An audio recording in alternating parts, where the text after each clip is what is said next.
The Shadow of Slenderman. Prologue, The Legend of Slenderman. In the quiet town of Evergreen Falls, the legend of Slenderman had been whispered for generations. A tall, faceless figure with elongated limbs and a dark suit, Slenderman was said to haunt the dense forests surrounding the town.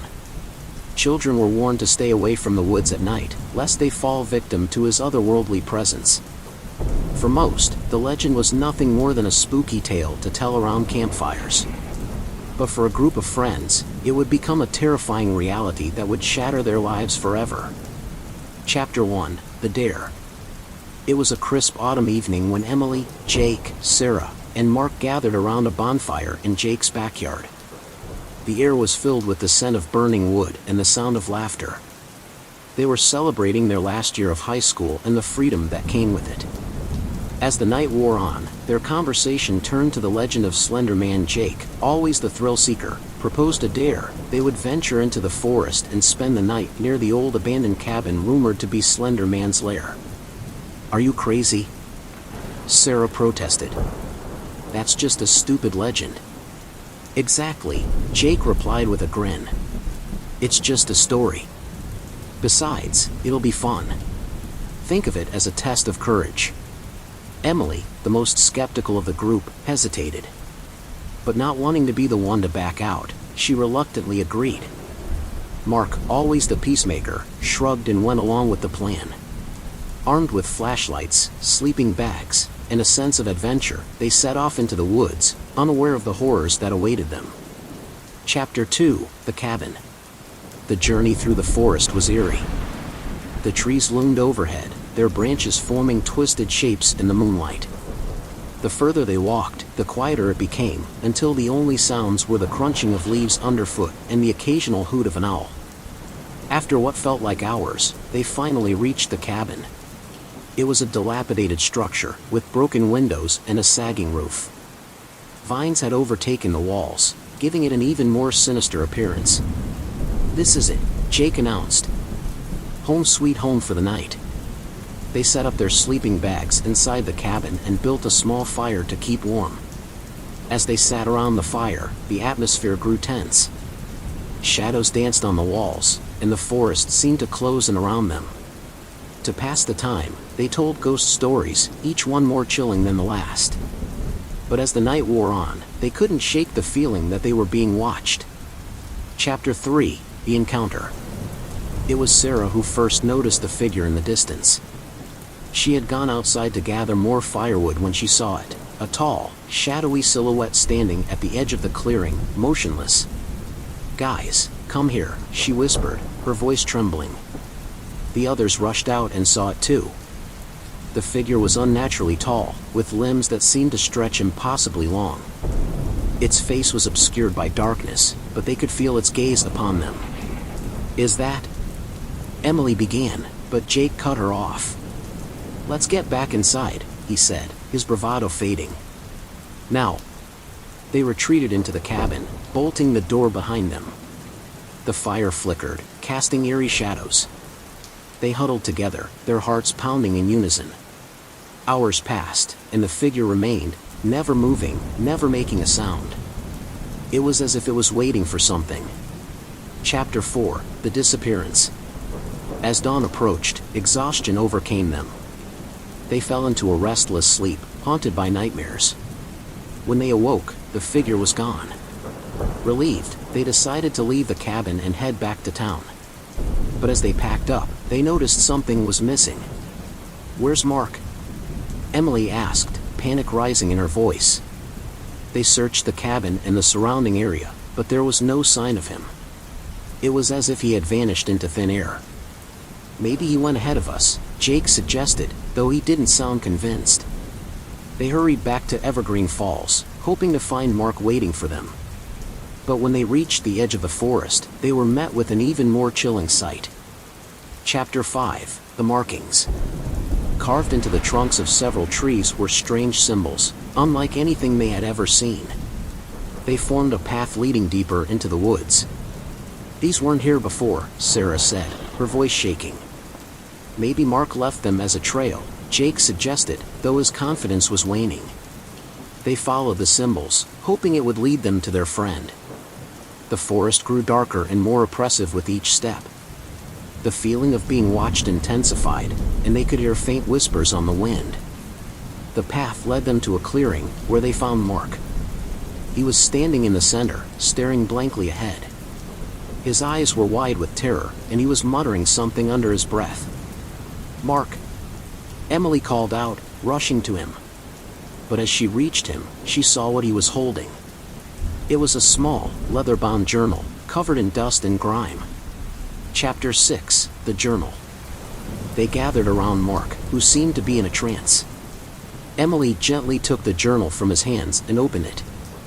The pages were filled with frantic scribbles and drawings of the same symbols they had seen on the trees. The journal belonged to Elias Thornwood, a name that sent a chill down Emily's spine. Thornwood had been a local legend, a reclusive man who had lived in the cabin years ago. He was rumored to have been obsessed with dark rituals and the occult. As Emily read aloud, the story grew darker. Thornwood had been trying to summon an entity known as the Slenderman, believing it would grant him power and immortality. But instead, he had unleashed a malevolent force that consumed him. The final entry was the most disturbing. It described a ritual to bind Slenderman to the forest, but only at the cost of a human soul. Chapter 7, The Sacrifice. As Emily finished reading, Mark snapped out of his trance. He looked around, bewildered and terrified. "We need to leave," Jake said urgently. "Now." But as they turned to go, they saw the figure again, standing at the edge of the clearing. This time, it was closer, its faceless head tilted as if observing them. "We have to finish the ritual," Emily realized. "It's the only way to stop him." "But it requires a sacrifice," Sarah said, her voice barely a whisper. A heavy silence fell over them. They knew what had to be done, but none of them wanted to say it. Chapter 8, The Decision. In the end, it was Mark who volunteered. He had seen the darkness up close and felt its pull. He couldn't let his friends suffer the same fate. "You guys need to get out of here," he said firmly. "I'll do it."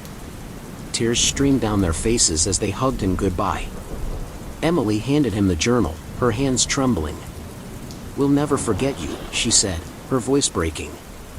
As they fled the clearing, they could hear Mark chanting the ritual words. The air grew colder, and the ground shook. The last thing they saw was the figure of Slenderman closing in on Mark. Chapter 9, The Aftermath. When they returned to Evergreen Falls, the town was eerily quiet. The legend of Slenderman seemed to have faded, as if it had never existed. But the memory of that night haunted them. Emily, Jake, and Sarah struggled to move on. They kept Mark's sacrifice a secret, knowing that no one would believe them. The forest remained off-limits, a silent reminder of the darkness that lurked within. Years passed, and they went their separate ways, each carrying the weight of their experience. But every so often, they would gather at Mark's memorial, paying tribute to their friend who had given everything to save them. Chapter 10, The Twist. One crisp autumn evening, Emily received a package. There was no return address, and the handwriting was unfamiliar. Inside was a small, leather-bound journal. Her heart raced as she opened it. The pages were filled with frantic scribbles and drawings of strange symbols. It was Mark's handwriting. The final entry chilled her to the bone. "He is not gone. He is coming for us." Emily's phone rang, and she answered with trembling hands. It was Jake, his voice filled with fear. "Emily, Sarah's missing. We need to meet." Chapter 11, The Return. They gathered at Jake's house, the same place where their ordeal had begun. The journal lay open on the table, its pages a grim reminder of their past. "We thought it was over," Jake said, his voice breaking. "But he's back." As they discussed their next move, the lights flickered, and the temperature dropped. The feeling of being watched returned, stronger than ever. Emily felt a chill run down her spine. She turned to the window and saw a tall, shadowy figure standing in the yard. Slenderman had returned. Chapter 12, The Final Confrontation. Desperate to end the nightmare once and for all, they decided to return to the forest and complete the ritual. They gathered their supplies and set off into the night, determined to save Sarah and stop Slenderman for good. The forest was darker than before, the trees seeming to close in around them. They followed the path of symbols, their fear growing with each step. In the clearing, they found Sarah, standing in a trance, just as Mark had. The journal lay at her feet, and the symbols carved into the trees glowed with an eerie light. Emily picked up the journal and began the ritual. The air grew colder, and the ground shook. Slenderman appeared, his faceless head tilted as if observing them. As Emily chanted the final words, a blinding light filled the clearing. Slenderman let out a deafening roar, his form distorting and twisting. When the light faded, Slenderman was gone. The forest grew still, and the oppressive atmosphere lifted. Sarah awoke from her trance, confused but unharmed. The friends returned to Evergreen Falls, the weight of their ordeal lifted. The legend of Slenderman became just that, a legend, with no power over them. Years passed, and they moved on with their lives. But they never forgot the sacrifice of their friends and the darkness they had faced. They knew that as long as they stood together, no evil could overcome the light of their friendship. In the end, they learned that true courage comes not from facing their fears alone, but from standing together in the face of darkness. And though the legend of Slenderman faded, the bond they shared remained unbreakable. The end. Don't forget to subscribe.